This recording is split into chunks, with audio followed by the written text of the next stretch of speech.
آج ہم آپ کو بلڈ پریشر کے بارے میں بتائیں گے۔ بلڈ پریشر کیا ہے، کن لوگوں کو ہوتا ہے، اس کی علامات کیا ہیں، اس سے بچا کیسے جا سکتا ہے، نارمل بلڈ پریشر کتنا ہونا چاہیے۔ بلڈ پریشر کیا ہے؟ بلڈ پریشر خون کا وہ دباؤ جو وہ نالیوں پر ڈالتا ہے، اسے بلڈ پریشر کہتے ہیں۔ اسے خاموش قاتل بھی کہا جاتا ہے۔ کن لوگوں کو ہوتا ہے؟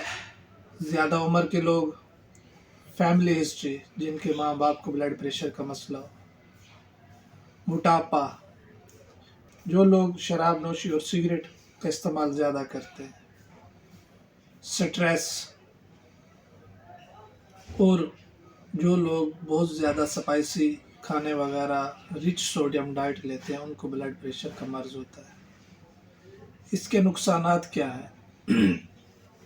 اس کے نقصانات میں ہارٹ اٹیک ہو سکتا ہے، فالج ہو سکتا ہے، گردے ڈیمیج ہو سکتے ہیں، بینائی متاثر ہو سکتی ہے، سیکسول ڈسفنکشن ہو سکتا ہے۔ اس سے بچنا کیسے ہے، احتیاط کیا کرنی ہے؟ سب سے پہلے آتا ہے لائف سٹائل۔ لائف سٹائل، کھانا پینا، اٹھنا بیٹھنا، سونا جاگنا۔ ہمیں کم از کم 7 سے 9 گھنٹے تک نیند کرنی چاہیے، لیس سوڈیم ڈائٹ اور اچھی ڈائٹ کھانی چاہیے، روزانہ 20 سے 30 منٹ واک کرنی چاہیے۔ کا مسئلہ ہے وہ اپنے ڈاکٹر سے چیک کروائیں، روزانہ کی بنیاد پر دوائی لیں، ہفتے میں 1 دفعہ یا مہینے میں 1 دفعہ لازمی بلڈ پریشر چیک کروائیں۔